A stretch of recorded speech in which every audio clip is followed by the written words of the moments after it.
welcome everyone in today's lecture. Our today's topic is rheumatoid arthritis. In these topics, we have decided to do it in three parts. Three parts means first diagnosis, clinical manifestations, second part monitoring and investigations, and third part treatment of the patient. The reasons behind dividing this lecture in three parts is because whenever we do a long lecture, sometimes attention is diminished. So, if we do it part by part, maybe 5 minutes lecture, 7 minutes lecture, it might provide a better concentration at least. Understanding is different, but if we can provide a better concentration, that might be beneficiary. We don't know yet, but I think let us try it. Let's see what happened. So, first of all, what is rheumatoid arthritis? So, it's as simple. Definition is what? It's a inflammatory polyarthritis. And if we like to add symmetrical polyarthritis.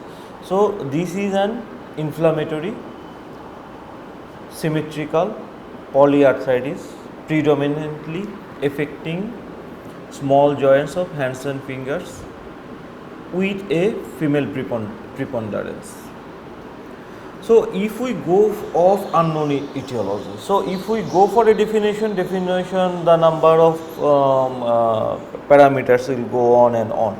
So, to keep it simple, this is inflammatory symmetrical polyarthritis. Although in some instances it might change. The patient might present with oligoarthritis, patient might present with monoarthritis also, and sometimes maybe with the extra-articular manifestations. So, we have to keep an eye on all those things, but to have a rule of thumb, it should be symmetrical inflammatory polyarthritis. So, there are some studies on number of patients, prevalence. It's usually 1% worldwide. It's a chronic disease with female preponderance, and sometimes the disease flares up. Sometimes there is remission, sometimes exacerbation. So, this is a chronic disease with some ups and downs. Some are bad days, some are good days. It's actually not good days or bad days, it's some bad episodes, some good time. It was like that. So, it's a chronic condition with female to male ratio is 3:1, and there are maybe frequent exacerbation and remission, and sometimes there is flare. For pathophysiology, there are many things. Some genetics locus has been found specifically with HLA region. Some environmental factor might also be there, smoking, infection. Some host factor is also there.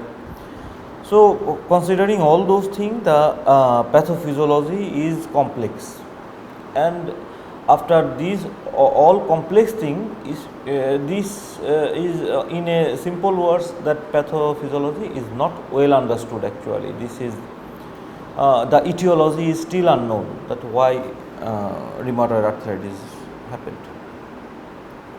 So, for the diagnosis, as we have decided to dedicate this part 1 for diagnosis. For the diagnosis, we should follow ACR Euler 2010 classification criteria for rheumatoid arthritis. So, this is not actually exclusive. We might apply it in clinical settings, but whenever we apply any classification criteria, we have to keep in mind that atypical presentation might happen. A patient might not have this kind of presentation and still have rheumatoid arthritis. but still we have to have an eye on this. I think this should be applied to the patient with polyarticular arthritis presentation, polyarthritis presentation. So, what is this ACR Euler 2010 classification criteria for rheumatoid arthritis?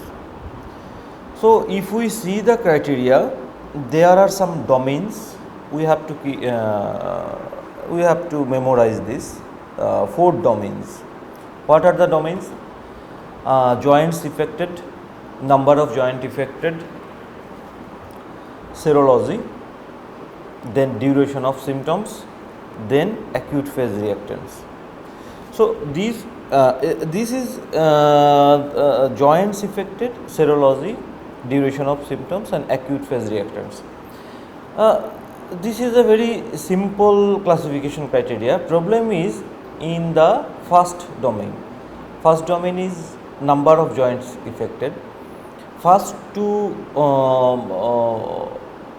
parameters are for the large joints, then joints affected. There are 5 parameters in the domain of joints affected. What are these? 1 large joint, 2 to 10 large joint, 1 to 3 small joints, 4 to 10 large joints, more than 10 joints. So, what are the parameters? There, if we see, there are 5 parameters. What are the parameters? First 2 belongs to the large joints. Second 2 belongs to the small joints, and last one, which is more than 10 joints, it is irrespective of small and large joint. So, first domain is joint involved. There are scores for each parameter. Like 1 large joint is affected, the score is 0. 2 to 10 large joints affected, score is 1. So, whatever the number of large joint increase, the score does not increase that much.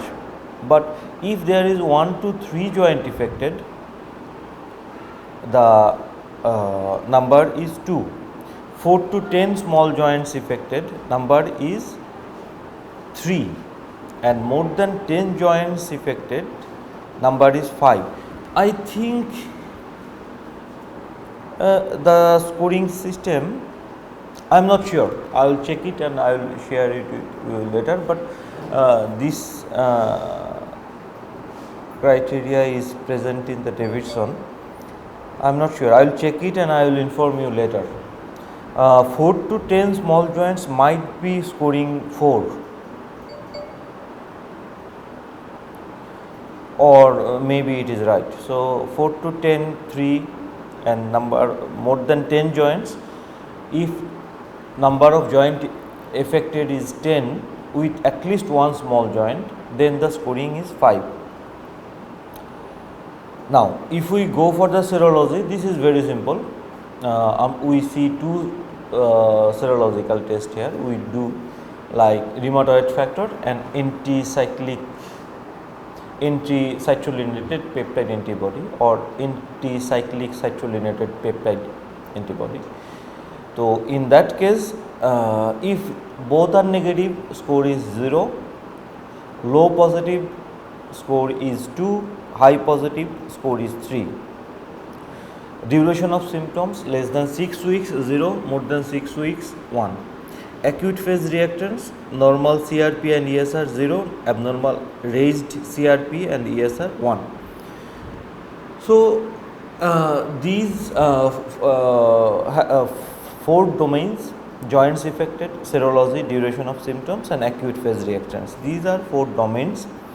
There are different scoring pattern for these different domains, like joint effect, number of joint affected with a score of 5, highest score of 5, serology with a highest score of 3, duration of symptoms highest score 1, and acute phase reactants highest score 1.